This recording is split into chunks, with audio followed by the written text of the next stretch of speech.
حضرت حمزہ رضی اللہ تعالیٰ عنہ نے کہا، اللہ کے رسول صلی اللہ علیہ وسلم اس ذات کی قسم جس نے آپ صلی اللہ علیہ وسلم پر قرآن اتارا، میں تو کھانا ہی نہ کھاؤں گا جب تک باہر نکل کر دشمنوں سے مقابلہ نہ کر لوں۔ غرض نئے مسلمان جوش سے بھرپور تھے اور باہر نکل کر مقابلے کے لیے بےتاب تھے۔ بدری جان باز بھی ان کی تائید میں تھے۔ تمنا ہر ایک کی یہی تھی کہ وہ اسلام کی راہ میں جان دے دے، مگر اسلام پر ذرا بھی آنچ نہ آنے دے۔ ہر ایک چاہتا تھا کہ اس کا رب اس سے خوش ہو اور اس کو اپنے قرب میں جگہ دے۔ اب کوئی چارہ نہ تھا، لہٰذا آپ صلی اللہ علیہ وسلم نے اکثریت کی بات مان لی اور اعلان فرما دیا کہ باہر نکل کر دشمن کا مقابلہ کریں گے۔ پھر آپ صلی اللہ علیہ وسلم نے جمعہ کی نماز ادا فرمائی اور خطبے میں لوگوں کو جہاد پر ابھارا۔ خطبہ بہت ہی جاندار اور زور و تاثیر سے لبریز تھا۔ آپ صلی اللہ علیہ وسلم نے فرمایا، لوگوں یاد رکھو، اگر تم نے صبر سے کام لیا تو میدان تمہارے ہی ہاتھ ہے۔ پھر عصر کے بعد آپ صلی اللہ علیہ وسلم گھر میں تشریف لے گئے۔ ابو بکر رضی اللہ تعالیٰ عنہ اور عمر رضی اللہ تعالیٰ عنہ بھی ساتھ تھے۔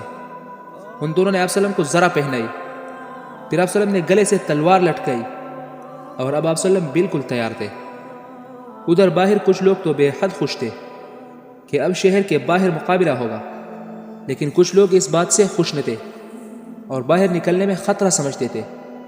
پیارے نبی صلی اللہ علیہ وسلم اندر تشریف لے گئے تو ان میں آپس میں باتیں ہونے لگی۔ جنہوں نے باہر جانے پر زور دیا تھا ان سے حضرت سعد رضی اللہ تعالیٰ عنہ بن معاذ رضی اللہ تعالیٰ عنہ اور حضرت اسید بن حضیر رضی اللہ تعالیٰ عنہ نے کہا، تم لوگوں نے رسول پاک صلی اللہ علیہ وسلم کی بات نہ مانی اور آپ صلی اللہ علیہ وسلم کو باہر نکلنے پر مجبور ہی کر دیا، حالانکہ تمہیں معلوم ہے کہ آپ صلی اللہ علیہ وسلم پر وحی آتی ہے۔ دیکھو اس معاملے کو آپ صلی اللہ علیہ وسلم پر ہی چھوڑ دو اور جیسا آپ صلی اللہ علیہ وسلم فرمائے ویسا ہی کرو۔ یہ باتیں ہو رہی تھی کہ آپ صلی اللہ علیہ وسلم ہتھیار زیب تن کیے ہوئے باہر تشریف لے آئے۔ جنہوں نے باہر نکلنے پر زور دیا تھا اب وہ شرمندہ تھے، چنانچہ وہ آگے بڑھے اور عرض کیا، اللہ کے رسول صلی اللہ علیہ وسلم، ہم نے بہت برا کیا کہ آپ صلی اللہ علیہ وسلم کی بات نہ مانی۔ آپ صلی اللہ علیہ وسلم جو بہتر سمجھے وہی کرے۔ پھر آپ صلی اللہ علیہ وسلم نے فرمایا، میں نے پہلے ہی کہا تھا لیکن تم نہ مانے۔ کسی پیغمبر کو زیبا نہیں کہ ہتھیار پہن کر اتار دے، اس لیے اب تو چلنا ہی ہے، لیکن اب اس کا خیال رکھنا، جو میں کہوں وہی کرنا، اللہ کا نام لے کر نکل پڑو۔ اگر صبر سے کام لیا تو جیت تمہاری ہے۔ چنانچہ ساتھی جلدی جلدی تیار ہوئے اور دشمن سے مقابلے کے لیے روانہ ہو گئے۔ کل 1000 کی تعداد تھی اور ساتھ میں صرف 2 گھوڑے تھے، جن میں سے ایک خود حضور صلی اللہ علیہ وسلم کے لیے تھا۔ فوج میں کچھ کم عمر نوجوان بھی تھے جو جنگ میں جانے اور اسلام کی قیدی کو اپنے خون سے سجنے کے لیے بے قرار تھے۔ آپ صلی اللہ علیہ وسلم نے فوج کا جائزہ لیا تو ان سب کو روک دیا اور صرف 2 خوش قسمت اجازت پا سکے، جن میں سے ایک تو تیر اندازی میں ماہر تھے اور دوسرے طاقت میں بڑے ہوئے تھے۔ پہلے کا نام رافع تھا اور دوسرے کا سمرہ۔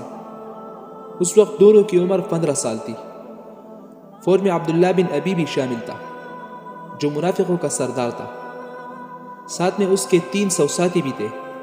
کچھ دور تک تو وہ ساتھ چلا، پھر اپنے ساتھیوں کو لے کر الگ ہو گیا اور مدینہ کی طرف لوٹ پڑا۔ حضرت عبداللہ بن عمر بن حزام نے اس کو لاکھ سمجھایا، پیارے نبی صلی اللہ علیہ وسلم کا معاہدہ بھی یاد دلایا، لیکن وہ نہ مانا، الٹا تن کر بولا، محمد صلی اللہ علیہ وسلم نے ہماری بات نہ مانی اور ان لونڈوں کی بات مان لی۔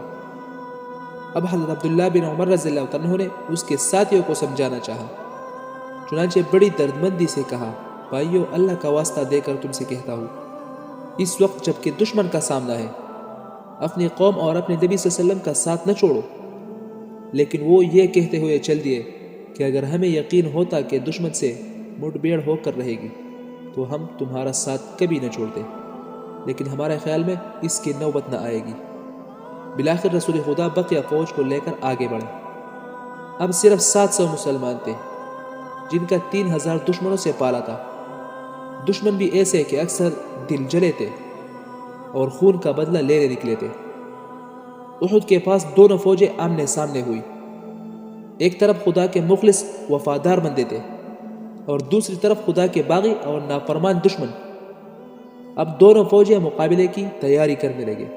پیارے نبی صلی اللہ علیہ وسلم نے احد کو پشت پر رکھ کر صف بندی کی۔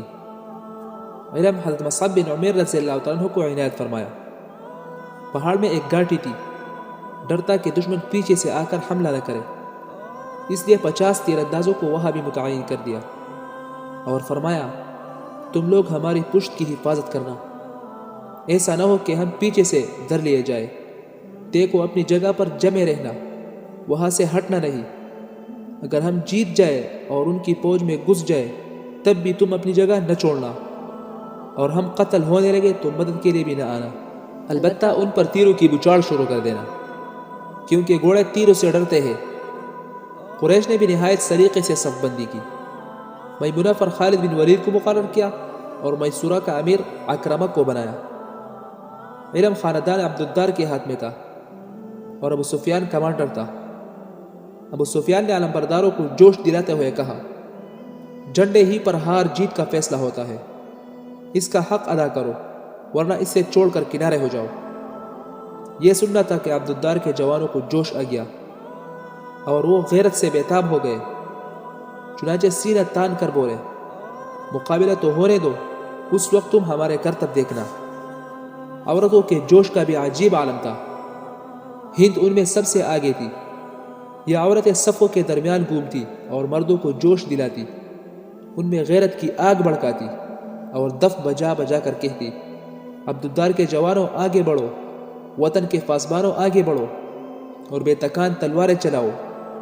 پھر یہ اشعار پڑھتی، نحن بنات الطارق، ہم آسمان کے تاروں کی بیٹیاں ہیں، نمشی علی النمارق، ہم قارینوں پر چلنے والیاں ہیں، ان تقبلون عافق، اگر تم بڑھ کر لڑو گے تو ہم تم سے گلے ملیں گی، او تدبرون فارق، اور پیچھے قدم ہٹایا تو ہم تم سے الگ ہو جائے گی، فراق غیر وامق، بالکل دشمن کی طرح تم سے کٹ جائے گی۔ ہند جب وحشی کے پاس پہنچتی تو اس کو اپنا وعدہ یاد دلاتی اور جوش دلاتے ہوئے کہتی، ابو دسمہ میرا کلیجہ ٹھنڈا کرو، خود بھی راحت پاؤ۔ پھر ابو عامر اوسی صف سے نکل کر میدان میں آیا، 150 ساتھی بھی ساتھ تھے۔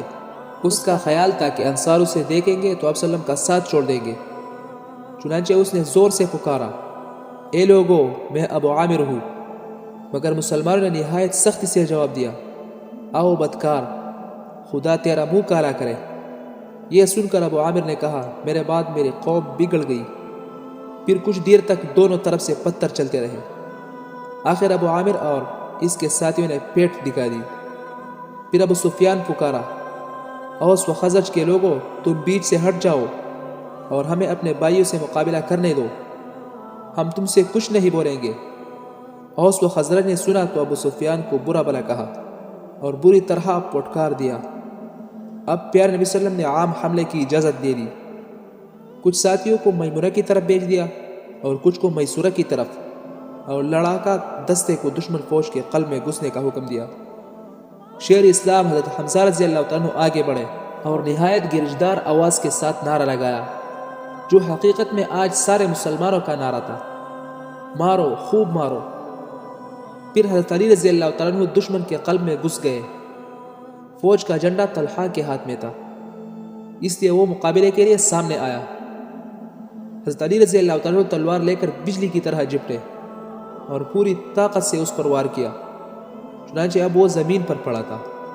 اس کے گرتے ہی جھنڈا بڑھ کر اس کے بھائی عثمان نے تھام لیا۔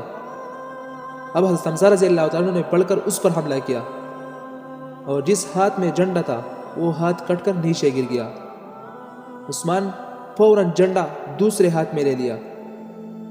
حضرت حمزہ رضی اللہ تعالیٰ عنہ نے دوسرے ہاتھ پر وار کیا، وہ ہاتھ بھی کٹ کر الگ ہو گیا۔ اب جھنڈا ابو سعید نے لے لیا، یہ ان دونوں کا بھائی تھا۔ حضرت سعد بن ابی وقاص رضی اللہ تعالیٰ عنہ نے اس پر تیر کا نشانہ لگایا، تیر اس کے حلق میں لگا اور وہیں پر ڈھیر ہو گیا۔ اسی طرح جھنڈا طلحہ اور اس کے بھائیوں کے ہاتھوں میں گھومتا رہا، پھر اس کے دونوں بیٹوں مصافع اور طلحہ کے ہاتھوں میں آ گیا۔ حضرت عاصم بن افلح نے تاک کر ان دونوں پر نشانہ لگایا اور وہ دونوں وہی تڑپنے لگے۔ قریشی عورتوں میں ان دونوں کی ماں سلافہ بھی موجود تھی، وہ فوراً جپٹ کر وہاں پہنچی، ایک ایک کر کے ان دونوں کو اٹھایا اور اپنی گود میں لٹا لیا۔ اس وقت دونوں آخری سانس لے رہے تھے۔ سلافہ نے بڑی بے تابی سے پوچھا، میرے جگر کے ٹکڑوں، تمہیں کس نے مارا؟ دم توڑتے ہوئے بیٹوں نے جواب دیا، جس وقت ہم کو تیر لگا ہمارے کانوں میں یہ آواز آئی، یہ لو اور میں ابو الافلح کا بیٹا ہوں۔ سلافہ نے یہ سنا تو اسی وقت اس نے نظر ماری کہ اگر ابن ابو الافلح کا سر مل گیا تو اسی میں شراب پیوں گی، اور جو سر کاٹ کر لائے گا اسے 100 اونٹ انعام دوں گی۔ پھر نبی صلی اللہ علیہ وسلم نے ہاتھ میں تلوار لے کر فرمایا، اس کا حق کون ادا کرے گا؟ بھلا یہ چوکنے کا موقع کب تھا؟ چنانچہ اس شرک کے لیے بہت سے ہاتھ بڑھے۔ حضرت ابو دجانہ رضی اللہ تعالیٰ عنہ انصاری بھی اٹھے، یہ عرب کے بہت نامی پہلوان تھے۔ عرض کیا، اللہ کے رسول صلی اللہ علیہ وسلم اس کا کیا حق ہے؟ آپ صلی اللہ علیہ وسلم نے فرمایا، جب تک دار نہ مر جائے اسے دشمن پر چلاتے رہو۔ حضرت ابو دجانہ رضی اللہ تعالیٰ عنہ نے وہ تلوار ہاتھ میں لے لی۔ تھے بہت ہی بہادر اور باہمت آدمی، ان کا ایک لال رومال تھا، جنگ کرنا چاہتے تو اسے سر پر باندھ لیتے، اس طرح لوگ دیکھتے ہی سمجھ جاتے کہ ابو دجانہ اب جنگ کریں گے۔ چنانچہ انہوں نے وہ موت کا رومال نکالا، اسے سر پر باندھا اور شان سے اکڑتے تنتے ہوئے فوج سے باہر آئے۔ یہ آج کی کوئی نئی بات نہ تھی، جنگ کے وقت ابو دجانہ رضی اللہ تعالیٰ عنہ ہمیشہ اسی طرح چلتے۔ پیارے نبی صلی اللہ علیہ وسلم نے دیکھا تو فرمایا، یہ چال خدا کو سخت ناپسند ہے لیکن اس وقت پسند ہے۔ حضرت ابو دجانہ رضی اللہ تعالیٰ عنہ تلوار لے کر فوجوں کے دل میں گھس گئے۔ سر پر موت کا عالم تھا، جس مشرک کے پاس سے گزرتے اس کا سر قلم کر دیتے، جو بھی دشمن سامنے آتا اس کو وہی ڈیر کر دیتے، اور جس طرف رخ کرتے صفوں کی صفیں صاف کر دیتے۔ اسی طرح وہ تیزی سے بڑھ رہے تھے کہ دیکھا کوئی لوگوں کو جوش دلا رہا ہے، ان کے جذبات کو بھڑکا رہا ہے، فوراً تلوار اٹھائی کہ اس کا کام تمام کر دے۔ مگر اسی وقت وہ زور سے چیخا، دیکھا تو وہ عتبہ کی بیٹی ہند تھی۔ حضرت ابو دجانہ رضی اللہ تعالیٰ نے فوراً تلوار روک لی کہ ایک عورت کو مارنا اس تلوار کی توہین تھی۔ جنگ پورے زور پر تھی، مسلمان بہادر جوش سے بے خود تھے اور ہر طرف وہ دشمن کو دبا رہے تھے۔ فوجیں چیرتے ہوئے بڑھ رہے تھے اور لاشوں پر لاشیں گرا رہے تھے، تیر انداز تیروں کی بچھاڑ کر رہے تھے اور دشمن کے سینے چلنی ہو رہے تھے۔ حضرت حمزہ رضی اللہ تعالیٰ کی بہادری کا عجیب منظر تھا، دونوں ہاتھوں میں تلوار تھی اور وہ صفے کی صفیں الٹتے چلے جا رہے تھے، لیکن وحشی کی آنکھیں گات میں تھی اور وہ حملہ کے لیے موقع کی تلاش میں تھا تاکہ یہ اس کی آزادی کی قیمت بن جائے۔ چنانچہ وہ وقت بھی آ گیا جس کے لیے وحشی نکلا تھا، اور وہ گھڑی آ پہنچی جس کے لیے وہ شروع سے طاق میں تھا۔ حضرت حمزہ رضی اللہ تعالیٰ ایک دشمن پر حملہ کر رہے تھے، پاس ہی ایک چٹان تھا، اسی چٹان کے پیچھے وحشی طاق میں بیٹھا تھا اور مارنے کے لیے نیزہ ٹیک کر رہا تھا۔ حضرت حمزہ رضی اللہ تعالیٰ بے خبر تو تھے ہی، موقع پاتے ہی اس نے نیزہ پھینک کر مارا، نیزہ ناف میں لگا اور پار ہو گیا۔ حضرت حمزہ رضی اللہ تعالیٰ نے نگاہ دوڑائی کہ یہ نیزہ کدھر سے آیا، دیکھا تو پاس ہی وحشی کڑا مسکرا رہا تھا، کامیابی کی خوشی میں اس کی آنکھیں چمک رہی تھی۔ حضرت حمزہ رضی اللہ عنہ تیزی سے بڑھے کہ اس پر حملہ کرے، لیکن شیر خدا اور زیغم اسلام کے قوا جواب دے گئے اور وہ لڑکڑا کر زمین پر گرے، اور اب وہ زندگی کے آخری سانس لے رہے تھے۔ اللہ کا دشمن اللہ کے پیارے کو کڑا دیکھتا رہا۔ پھر جب روح پرواز کر گئی اور جسم کی حرکت رک گئی تو وہ آگے بڑھا اور جسم سے نیزہ کو الگ کیا، پھر ایک طرف جا کر وہ اطمینان سے بیٹھ گیا کہ اب اسے لڑنے کی کوئی ضرورت نہ تھی۔